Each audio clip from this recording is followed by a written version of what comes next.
But we appreciate you giving us some time this Wednesday and everything. And I know life has been pretty busy. So last session is done. How do you feel now? You know, I feel really good. I'm very proud of the time that we've spent as governor of Oklahoma, and it's been 8 years, 8 sessions. Yeah. And just got tons accomplished. But more than anything, just really proud of how we protected Oklahoma, protected taxpayer. Our state's winning now, and it wasn't 8 years ago. And that's one of the things I'm the most proud of, is the fact that we've gone from teacher walkouts to billion-dollar budget deficits to zero savings to now we have record savings. We've got, we've got a great momentum for the future, and I'm really proud of that. Let's talk about this last session. 8 of them now, and you give a state of the state every year. This year there were a lot of key highlights. You talked about the taxpayer endowment fund, Trump accounts, investing in that. Those two things got done this year. That's right. But there was a lot also that just didn't cross the line. It didn't get to your desk and everything. Those include Medicaid reform, freezing property tax growth, medical marijuana elimination, OSSA. List goes just a little bit on here. I mean, we're talking also about, there's a lot. So what would you say are some of the highlights? I know we talked about taxpayer endowment, but those other things that didn't get done, what would you say about that? Yeah, the BUILD Act was something I was really passionate about. I want to make sure that we have plenty of houses in Oklahoma. Affordability is an issue. Let's make sure that our young people, when they graduate from high school and they start their career, or they graduate from college and start their career, that they can afford homes. And so the BUILD Act is going to be revolutionary for creating more developments, more housing starts in Oklahoma. So I'm pumped about that. And like you said, I got the Trump accounts done. So so the young people are going to experience financial literacy and actually have a chance at the American dream. And we're going to put some money in their accounts that they own. And then the Sovereign Wealth Fund. I think it's important that we protect Oklahoma's future, to make sure that we can do tax cuts in the future. I got us on a path to zero since I've been governor. I've cut taxes $1.6 billion. But we want to make sure that Oklahoma taxpayers are protected, and some of the core services are protected in Oklahoma. So we did that. But yeah, I wanted the next governor to be able to appoint the superintendent of education. That's one of them, yeah. I wanted to get rid of some of the marijuana industry in our state. I think Oklahomans were sold a bill of goods when that was on the ballot before I became elected governor. And we had no idea as Oklahomans that we were going to have more dispensaries than we actually did pharmacies. And I think that's weird. Most Oklahomans agree with me. And so I was trying to get that done. But the legislature, you've got to work with them, and I've done a really good job of bringing them together. But there's some things that they just didn't want to put into law. On top of that was the parental choice tax credit cap. You called for that to be gone. They did increase that though this year. Yep, we're keeping the momentum going because we believe that parents should be in charge of the school's education, their kids' education, and that money should follow the student. And so I also gave our wonderful teachers another pay raise. But at the same time, we want to keep that momentum. If a parent chooses to send their kids to a private school, a Christian school, a charter school, or a different public school, we think the parent should have those options. I'll come back to that teacher pay raise in a second. We do need to get to a headline that's come up recently. A multi-county grand jury alleged political favoritism from you regarding convicted felon Sarah Polston. Can you address this story? The Attorney General released audio recordings where we can hear them talking about a friend. We only have a friend for a certain amount of time. There's also a change in law surrounding ankle monitors and release on that crime. You didn't sign it though. So do you support that bill and address the whole headline here? Yeah, well, first off, I mean, every bill that goes into law, I'm not afraid. I've vetoed more bills than any other governor in America.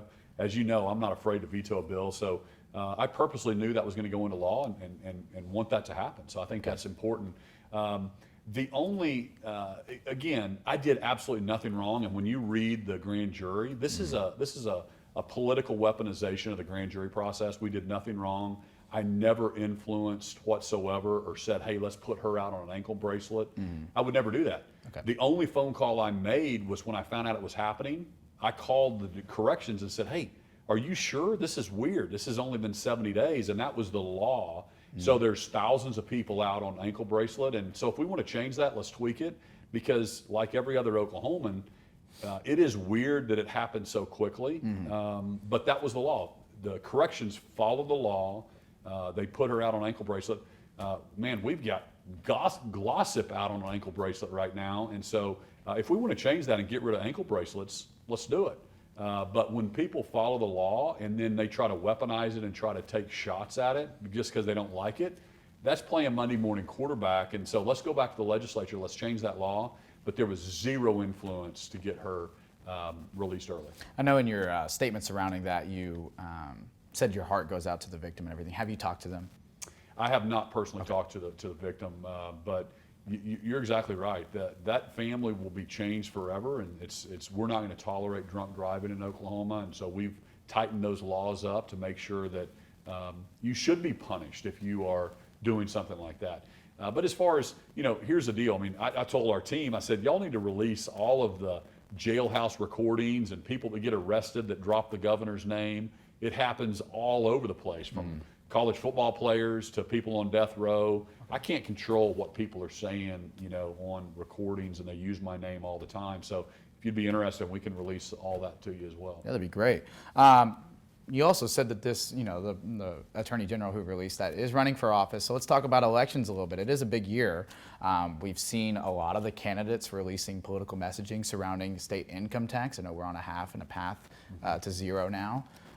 They also talk about property and tax, but they also have like other messaging surrounding I'm more Trump than other candidates and sex changes. Can you address the election? Do you think that's the right messaging, or should they maybe talk about affordability? You mentioned that a moment ago, and in the past week you've boasted about a change in the gas tax here in Oklahoma and the law on that. So what's your message on elections going into less than a month now? Yeah, less than a month away. I mean, I'm not on the ballot, and public service is hard, and so I'm going to run through the tape. I'm governor till January of 27. But yeah, I think Oklahomans will make the right decision. Luckily, I was talking about top 10, and here's what I want to do. I'm for limited government, lower taxes. Let's put a businessman approach. I put the checkbook online, and so I'd like to see the candidates talking about some of those things. And I think Oklahomans will make the right decision. When I'd never been in politics before, and so Oklahomans love the fact that here's a guy coming in from the outside to serve his state, and that's what we want, right? You're hiring a CEO, and so that's why I think people hate politicians so much, is because they see them just running for their next election. You get elected for one job, and all of a sudden, instead of doing the job they're elected, they start running for their next job.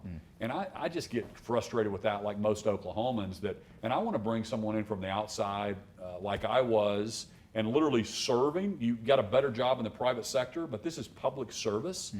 You do the best job you can and then go back to the private sector. People ask me to run for Senate or do this, and I'm like, no, I'm the governor. I am going to focus on doing my job.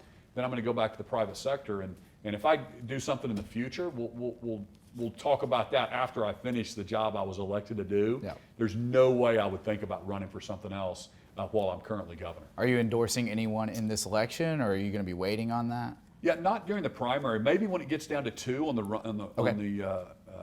runoff. So then maybe we'll see, and we might endorse someone there. But I have total confidence. Oklahomans are going to vet the right person. They can see through some of these ads. You saw me come out, the fake AI thing. Oh, yes. Was really ridiculous. And so luckily when I ran, we didn't have AI in that regard, where they could put images and that kind of stuff. But I think that's just dishonest with the public. If you're putting someone's image on an AI to try to hit them, and you're deceiving Oklahomans, then they showed one candidate hugging Hillary Clinton or something.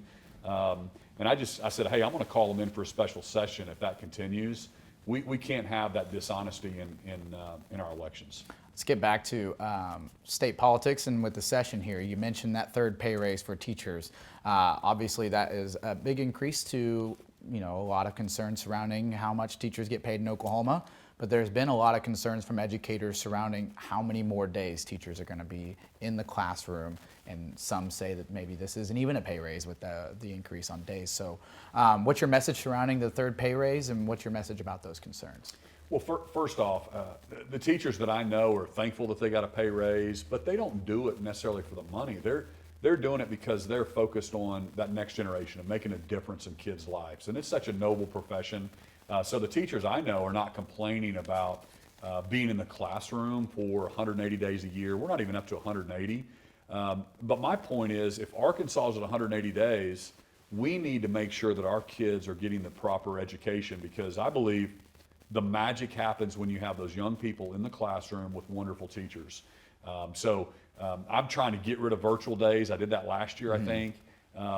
And we're trying to increase the days up to the regional average. Yeah. And there's a reason why some of our test scores are low. Number one, I think the governor should be able to appoint the person that runs education. And most Oklahomans watching this, they don't realize that the governor has no authority over the education group. Yeah. And that's weird for most Oklahomans. They're like, oh, governor doesn't control that?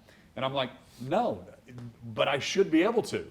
Let's elect the next governor and let them choose who they're going to have put in the over the education group. And right now it's a separately elected person. And I just think politics get involved when you have a separately elected person. Now they have to worry about re-election versus just focusing on the kids.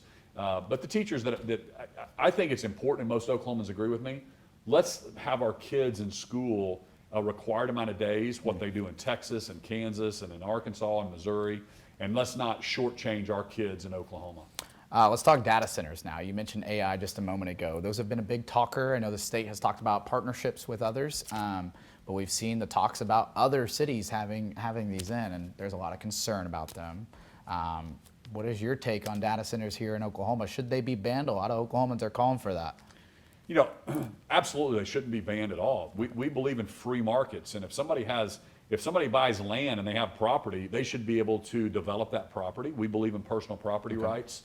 But I think the real question that most Oklahomans ask themselves, and my parents and my mom and my grandparents and cousins and all of Oklahoma, they're thinking like I am and like you, is my electricity bill going to go up? Right. Or what's my water bill going to do? Yeah. So let's make sure we really focus on the real issue, and that's why I passed behind the meter, and I passed a law this year to make sure that any kind of new electricity generation doesn't get spread out among residential customers or even manufacturing, that we have a subcategory that data centers have to pay for a different share, and they're going to pay for more of electricity, so it's not going to affect the price of you or me or our parents or grandparents that grow up here in Oklahoma. So that's the main thing. I don't want your electricity price to go up, and I want to make sure that they don't use our water. And so there's a closed loop water systems, and so, but yeah, hey, we want more development. We want cheaper electricity. We want to make sure that we have great jobs for people, and we want our state to continue to grow, because that's going to, all boats rise when I get the economy going. And the reason that we've been able to give teachers pay raises and invest more in infrastructure and healthcare and education than any other governor in history is because we've been a business-focused governor, and we've believed in limited government, lower taxes. I'm getting to the end here. Minimum wage now. What's your take on the state question next month? Yeah, a terrible policy. Government doesn't need to get involved in private business and says, hey, you should pay him this or this. They're free. We're an at-will state. You can work wherever you want. Businesses are allowed to pay what they're going to pay.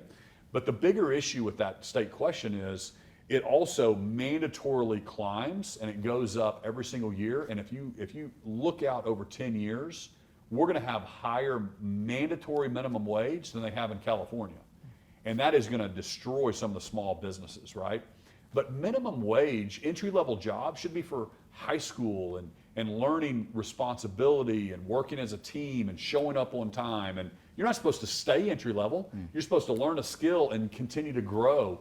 But let's not get involved. Why is the government involved in what people should be paid? That's anti-free market. And you've got to, once you're valued, you don't want to cap on your salary. And we should not cap or mandate that, because, and what other people don't realize is prices just go up proportionally. So it's not actually helping the people that they try to help. Two questions here. Are you going to be calling a special session on anything? I know you mentioned AI, but Medicaid reform didn't get done, and that's a pretty costly thing, it seems, to the state. Yeah, that's the thing I've warned the future governor, future legislature, that if we don't get Medicaid expansion out of the Constitution, if the feds change the funding formula, it's really going to be problematic for the future of Oklahoma. And so I tried to get that on a ballot. I think there's going to be something on in November. So we don't anticipate calling them in for a special session. We'll let the next governor worry about that. But there is going to be a state question, I believe, on the November ballot something regarding the Medicaid. And I think that's important because the legislature needs to be able to have a flexibility to say, hey, if we're going to offer free health care for these groups of people, we need to be able to tweak that if we can't afford it, right? Because we want to be able to protect the aged, blind, disabled, pregnant women, children, but people that actually should have jobs and are at working age, maybe we can't afford to give them free health care. Maybe they should have work requirements and required to work. And so those are the flexibility that I think the legislature needs. Last question here is, what is next for Oklahoma and what's next for you personally? I know you talked about probably returning back to the private industry and everything, but what are you getting done in the last few months of your time as governor? Yeah, well, first off, I mean, the session's over. I've just thoroughly enjoyed my time as governor. It's just been a blast representing my state. I've met with 100 different ambassadors as I'm bringing Oklahoma to the world and bringing the world back to Oklahoma. And so it's really taking off. We had $14 billion in new investments last year. The economy is doing fantastic. So I think Oklahoma has a bright, bright future. And, I think our founding fathers didn't think politics should be a profession. Like, why are people trying to hang on to these jobs and stay in them forever? Let's go back and live under the same rules that we actually are passing. And so that's my goal, is I'm going to cheer on the next guy and go back to the private sector and continue to raise my family. And had my first grandson here in Oklahoma. So I'm an Oklahoman through and through, fourth generation Oklahoman. And so I'll be cheering on the next person. And as my time of service is coming to an end, it's been great to represent my state.